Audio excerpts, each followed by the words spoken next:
Hi, my name is Kathryn Groves, and I am the Director of Research and Development for the United Pentecostal Church International. The name of this seminar is Turning Pages into Trends, 80 Years of UPCI Growth.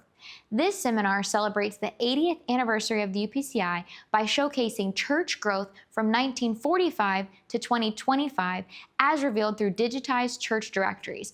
By transforming these physical directories into a comprehensive database, we have recovered the valuable history of our local congregations across North America.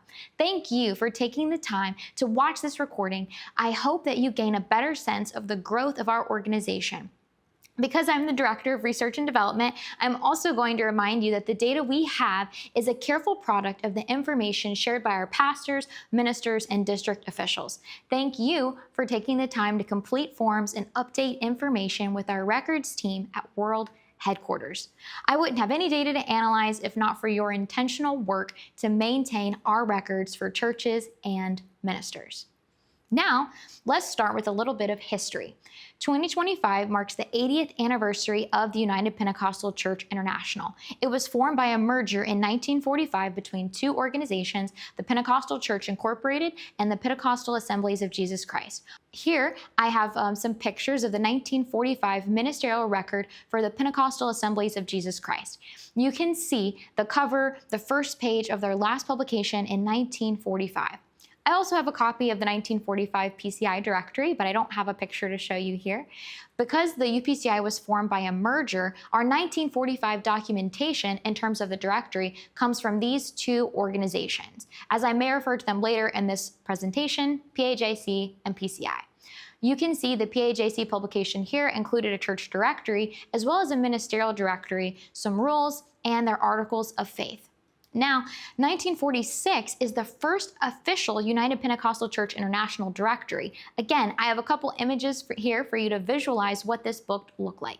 In 1946, the UPCI directory was exclusive to ministers, as UPCI is a fellowship of ministers. This did not include a directory of churches in 1946. So, in the pictures, you can see the official headquarters building, the original executive officers, and some of the presbyters. This included other executive and district positions as well, as a contact information for every single minister in our fellowship in 1946. So the real basis of our UPCI church data actually begins in the year 1947, when we printed the first ministerial and church directory. As you can see, the picture of the 1946 directory is similar to 1947. It's going to list the executive officers, general presbyters, and there's a very nice letter from the original General Secretary, Brother Chambers, in the 1947 book, who greets his co-workers and expresses his sentiments behind this directory, which in 2025, we could probably express some similar sentiments. This directory is our best effort, and it reflects the best information we have in this moment. And if there's any mistakes, they're not intentional. This data is always changing, so please notify our team at headquarters, and we're happy to correct those records for you. At World Headquarters in 2025, we have a team of people who work on the ministerial side and the church records side, and they are key in maintaining these records. So during this presentation, if anything comes to mind, you want to go back and check your records, we want to make sure that your church, your ministerial listing is correct. Today, we also have a church locator on the website, and this is one resource that's very helpful to point people to our churches and our ministers in helping people stay connected in their local communities. Now, with all of that, hopefully it gives you a little bit of background on our directories, on our early history, especially how things started in 1945 for the UPCI. But now I'm going to talk a little bit about how this data is the basis of the analysis for this presentation. Turning Pages into Trends. That's the title of this seminar. Unfortunately, in 1945, they did not start a computer database with every single church and every single minister. That would have made my job a lot easier today in 2025. For many decades, many of our records were kept on paper, and we have records of those. They're kept in file boxes and in our archives, but it's difficult to analyze that information. So there was a research interest to really understand some of our trends in the 60s and 70s that pushed research and development to undertake this project of digitizing our church directories to build a historical database all the way back to 1945. In this picture here, you'll see the first visit we took to CSOP, the Center for the Study of Oneness Pentecostalism in Weldon Springs, Missouri, where we actually went through the archives, counted the books, and figured out how many copies we have of every single year. That was the first step in this process. If we had enough copies, we were able to remove the binding and scan these books page by page through some larger printers. But unfortunately, if we didn't have enough copies, there was a page by page process of keeping the book intact. So first we had to inventory and catalog these books. Then there was a process of scanning.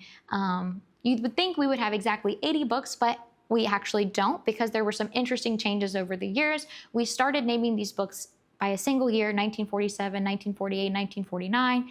Then there were changes to name it like an academic year, like 1950-1951. So there are a few years in which we don't have a single publication for every single year, just because the convention of the naming of the directories was different. So in total, we have 78 books from 1945 to 2025. Because we didn't have publications for a few years, it's not exactly 80 books. And I already told you there's no church data for 1946 because that directory was exclusive to listing our ministers. So how did this process actually work? We took the physical books, they were scanned into PDFs, the PDFs were done in OCR, and then we did a text recognition process, converted them to Excel, and then from there were several phases of manually cleaning this data, going line by line through spreadsheets to make sure what we had translated was correct to the original listing in the books. The sheen and the angle of the paper could complicate this process and affect the text recognition. You'd think there's just one button you could push and everything would be clean, but it didn't exactly work that way. There was a lot of manual steps to clean this data. But finally, once the data had been cleaned and authenticated, we geocoded the data to include that directory in our historical archive. You know, based on the description of a church, at a minimum, we have the city and the state or the province for every church listed in the directory. We were able to use that information to provide coordinates, latitude and longitude, for every church location in every directory going back to 1945. So taking this project was very labor intensive, but what we've done is created this very interesting and valuable database to give us the history of every single UPCI church back to our beginning in 1945. So now what you see is two maps of North America. The lines on this map are going to represent the districts that we have in 2025. Keep in mind that our districts for the UPCI have changed over time. But what you'll see on the left is a 1945 PAJC and PCI, the two organizations that merged to form the UPCI in 1945. This is a map of their churches from their directories in 1945, which we can use as a proxy for the UPCI at that point in time. You may notice there's about 3 times as many PAJC churches as PCI, and those PAJC churches are spread more broadly across the U.S. On the second map, what you're looking at is the 2025 directory of churches for the UPCI. What I hope you notice is there are a lot more dots on the second map. There's been huge growth in Canada, Hawaii, on the West Coast, the East Coast, and even in the Midwest.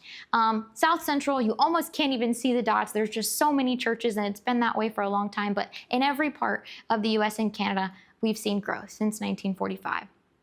And technically, what I'm showing you on the 1945 is the merger of those two organizations, but the first UPCI publication is 1947. So just for fun, let's take a look at that map. What we have today is 58 districts in North America. Districts are not states, states are not districts. That's changed over time. But what has stayed the same for the most part is the way that we've delineated states in the US and provinces in Canada, although some of those have actually changed since 1947. But let's talk about what this picture looked like in 1947. Just looking at the first map, 6 Canadian provinces had at least one UPCI church. That's about half of the provinces in Canada. And then on the US side of the map, there was one UPCI church in 36 of the 50 states. So more than half, but not quite 80%. So a good number, but a good ways to grow.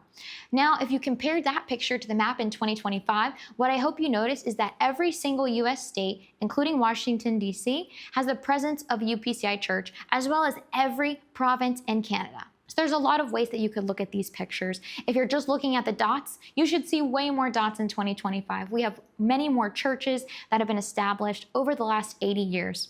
Another way you could think about this is thinking about the presence of a UPCI church in each state or each province. You could also think about the growth of new districts. We've had many new districts formed since 1947. Now, so far I've shown you some still pictures, but next what I'm going to show you is a little animation of these churches. This map is going to loop through each directory year that we have in our database. As I mentioned, there may be a few years that are missing due to availability of the books. I'm just going to list the states and provinces that have added a UPCI church since the year 1947.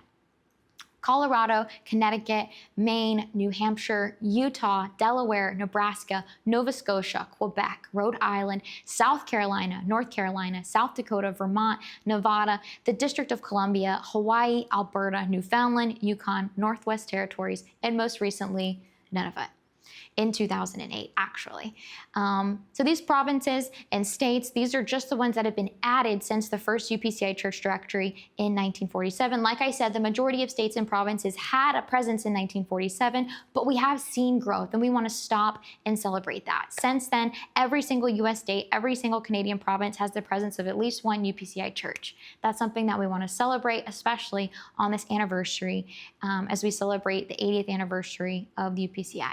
All right, we've been looking at this geographically for a while, but I'm going to change up the visualization and I'm going to show you a nice area chart. On this chart, the colors are going to represent the country because we're looking at North America. So the blue shaded area is going to represent the US and the red shaded area will represent Canada over the last 80 years. It starts in the year 1945 using PAJC and PCI as the proxy for the UPCI in the year of our merger. Again, what I hope you see when you look at this graph is an increasing trend that represents the growth of our fellowship. Just to use round numbers, there were about 500 churches in the year 1945, and currently we report over 5,000 churches in North America, in the US and Canada. So over 80 years, that's 900% growth. That averages out to about 3% net growth each year. Now, you may be wondering, how has this growth changed over time? Well, I'm glad you asked. Next, what we're going to do is look at the growth of these churches by decade. And for decades, I will be using the 10-year intervals starting in the year 1945. All of these are 10-year intervals. We have 8 of them. Keep in mind that what we're looking at is the average annual growth rate. So this is the number of churches that we've grown by divided by the number of churches that we started with at the beginning of each year, averaged over a decade. So in 1945, the first decade our organization existed, the growth rate was over 10%, which is incredible. It also kind of makes sense because when your organization is smaller, you're working with a smaller base. So it's easier to get a higher percent because you have a smaller denominator in your growth rate. As the organization gets larger, those high percentages are a little bit harder to attain, in some part just because it requires a bigger numeric increase to maintain the same growth rate. To recap this figure at a high level, our first decade was the strongest growth. In the following decades, 1955 through 1974, the growth rate was around 3%, and that declined slightly to around 2% in our fourth decade. And then, for the last 2 decades, our organization has averaged around 1% annual net growth of our churches. Now remember, this is growth rates. This is a percent, so it's relative to the starting number of churches in a decade. But what if you just wanted to look at the total number of churches that we've increased by? Well, I'm glad you asked. The next figure that we're going to look at will show you the net growth of churches in a 10-year period. Again, we see the first decade starting in 1945 was the strongest period of growth as a percentage as well as our numerical growth. Over 975 churches were added in the first decade. Remember, the UPCI started with about 500 churches. So that's incredible growth. The smallest numeric increase occurred in the period of 1995 to around 2004, still a net increase of 325 churches. So all the decades that we're looking at here show positive growth. Some are higher than others, some are lower than others, but still this is a picture of resilience and growth over time. Now, we're approaching the end of our presentation, and I'm going to talk a little bit about how this analysis connects to our mission as an organization. I mentioned we were looking at the pictures of all the directories side by side, but one of my favorite parts of this project was seeing the small changes over time, as well as what values we didn't change, what we held true to. The first image here is going to show you the logo on that red 1947 ministerial and church directory. The logo reads "The whole gospel to the whole world." Over time, the logo became a little bit more modern, but the same tagline, the same mission, the whole gospel to the whole world. And then some more time passed and the tagline changed from the whole gospel to the whole world by the whole church. And that tagline is still the tagline that we use today on our 2025 logo. Our logo looks a little different, it's a little bit more modern, but we've maintained that same globe icon, true to our roots in 1945. But what does this analysis have to do with our mission? Why are we talking about directories, addresses, locations, coordinates, and maps? How does that connect to our mission? Well, if our mission is to spread the whole gospel to the whole world by the whole church, it's helpful to know where our churches started and where our churches have grown.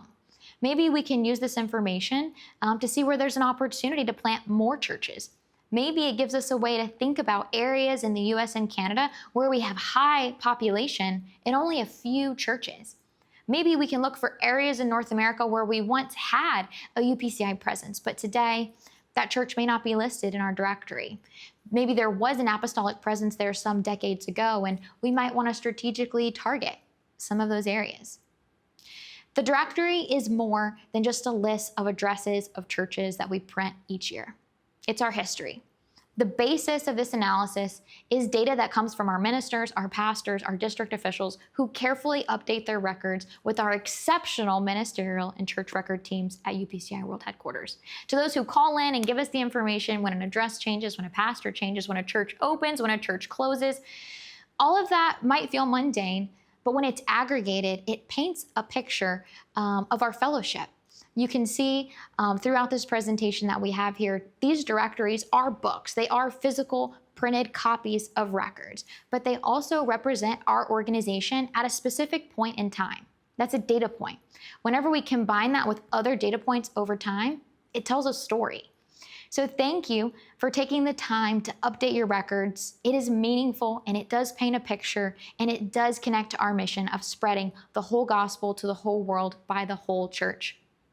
I know it's easy for it to feel like paperwork. It may not feel like the most important thing, but it is valuable and it does make a difference. So we greatly appreciate your time in watching this video and the time that you spend throughout the year working with us to maintain the most accurate information as possible. We greatly appreciate that.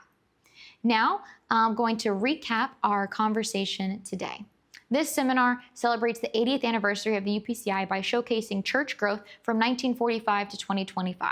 Since 1945, the UPCI has grown from around 500 churches to more than 5,000 churches in the US and Canada. That's exceptional growth, 900% over an 80-year period, which is about 3% net growth each year. In addition to numeric growth, we've seen geographic growth over the decades. Today, the UPCI has an established church in every US state and Canadian province.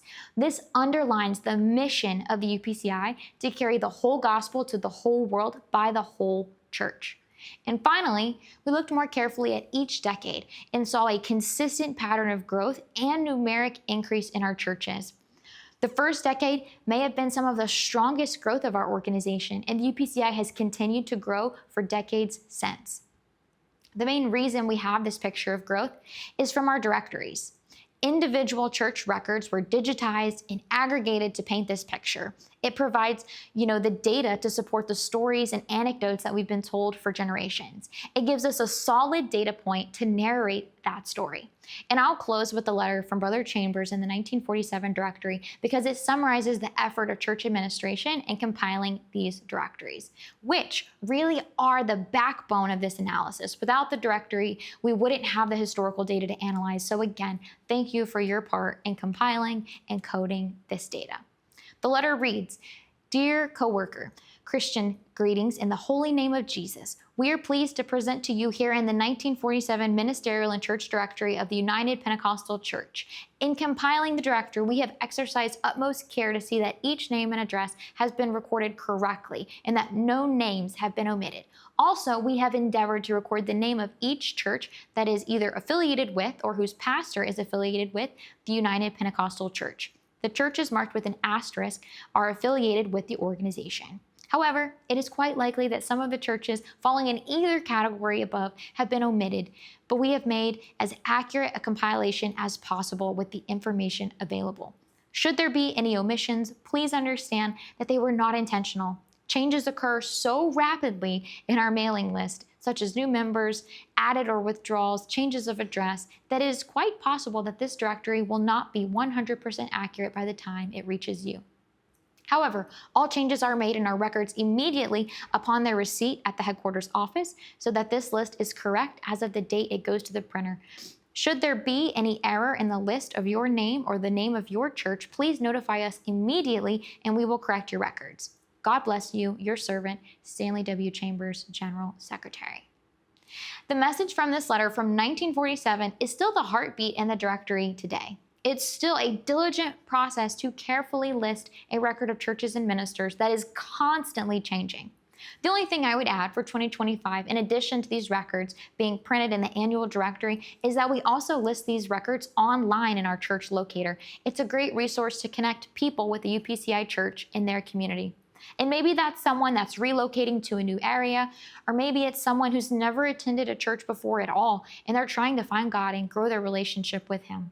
So by providing the headquarters office with timely and accurate information, I believe there's a benefit to connecting people with churches today and for the future. I also think that maintaining these records provides a picture of where we are. Over time, these data points can be connected and we can see the narrative of our organization over time. The ups and downs, the come and go, the ins and outs. When all these data points come together, it paints a picture and it's a valuable story. It's our history. As we pause and celebrate the 80th anniversary of the UPCI in 2025, I am glad to contribute this short analysis of our UPCI church directories. The last thing I'll leave you with is my contact information that's listed on the screen. Again, my name is Kathryn Groves, and I am the Director of Research and Development for the United Pentecostal Church International. If you have specific questions or want to talk more about this presentation, please feel free to send me an email. I would also like to point you to our website, www.upci.org. I mentioned the church locator. You will find that on the homepage. You can also navigate to upci.org/stats. On this page, you'll find many reports about UPCI churches, ministers, offerings. These reports are updated personally by myself each year, and I believe there's a lot of information here. Maps, demographics, some historical records going back to 1945. So please dig in and enjoy this resource. In addition to those reports at the bottom of the page, all of the reports from our UPCI surveys that we've done, our ministers, our pastors, our youth, they are available here. Again, all of these reports are publicly accessible and available for free download. These can be used for research or for personal interest, but there's a lot of information that's available here. If you've enjoyed this presentation and talking about numbers, specifically numbers related to the UPCI, you might enjoy this page. In closing, I want to thank you for taking the time to watch this video. I hope it's been a blessing to you. I know there are many hats that our ministers and our constituents wear, and I want to remind you that the work that you are doing is important and it is making a difference. I hope this video has encouraged you that those forms that you carefully complete are important and are used to establish a picture of the church today, which is carefully considered by our executive and our district leadership. But not only that, it becomes the record that we put into our history books. So thank you again for all you do. God bless you.